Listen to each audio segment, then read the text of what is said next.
Alors, ce qui est intéressant avec les colonnes de type indicateur, c'est qu'on peut les combiner pour créer des formes de tâches ou de jalons différentes. Par exemple, ici, nous avons défini qu'un indicateur va déterminer si le jalon est critique ou non, mais peut très bien déterminer la combinaison de deux colonnes indicateurs pour dire que le jalon est critique et en plus qu'on attend des livrables de nos ressources, voire de nos clients. Alors, pour ce faire, ça se fait exactement de la même manière que précédemment, c'est-à-dire que je vais personnaliser donc le style des barres et je vais dire ici, voilà, donc je vais créer donc jalon critique plus livrable. Voilà, je vais donc lui définir une autre apparence. Donc je vais dire que c'est en bleu, pourquoi pas.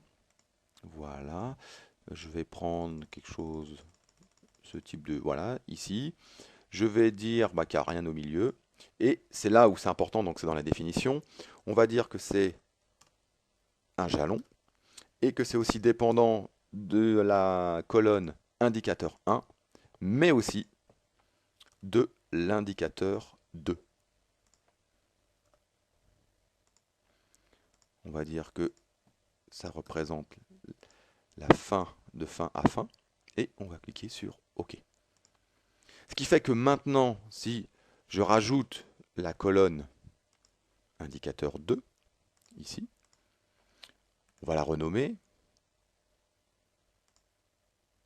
Voilà, renommer. Donc livrable. Et on peut très bien définir maintenant, on va dire bah voilà, sur ce jalon critique ici, j'attends un livrable et mon indicateur ici, mon jalon plutôt, est transformé en bleu. Donc si je fais de même pour mon jalon final, donc regardez bien ici sur l'écran, je vais dire que lui aussi attend un livrable et mon diagramme de Gantt se met en bleu.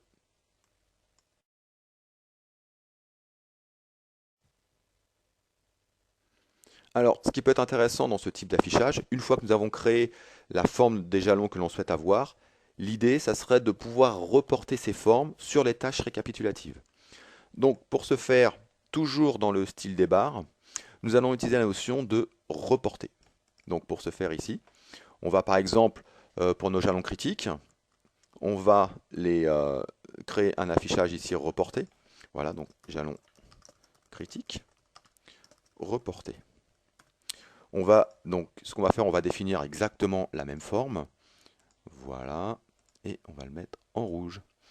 On va retirer l'apparence du milieu. Et là, c'est le mot important, on va dire que c'est un jalon. Et on va rajouter la notion de reporter. Ici. On va dire que c'est aussi piloté par l'indicateur numéro 1.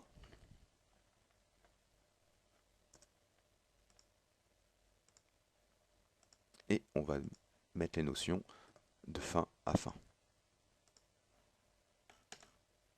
Ce qui fait que maintenant, sur le report de mes barres, ici, je vois mon jalon critique. Alors, pour bien faire, ici, on voit que c'est un jalon critique et bleu, donc il faut faire exactement la même chose pour les jalons critiques qui attendent des livrables. Donc, nous allons le faire tout de suite. Et nous allons voir notre Gantt personnalisé. Donc, ça nous permet de voir ici le report de nos jalons. Ce qui peut être intéressant aussi, c'est de faire la même chose sur la tâche récapitulative du projet.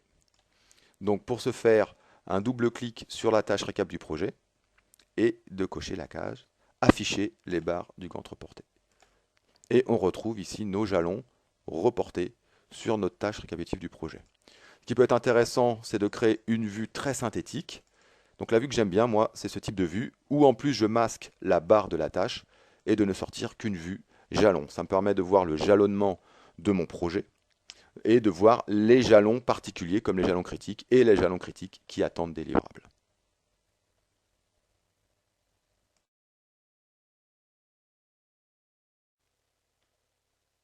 Alors, par rapport à la personnalisation des jalons, voici un exemple qu'on peut obtenir pour notre projet FDS après avoir bien configuré ce que l'on veut obtenir en fonction des champs indicateurs. Donc là, ici, j'ai pris sur indicateur de 1 à 4.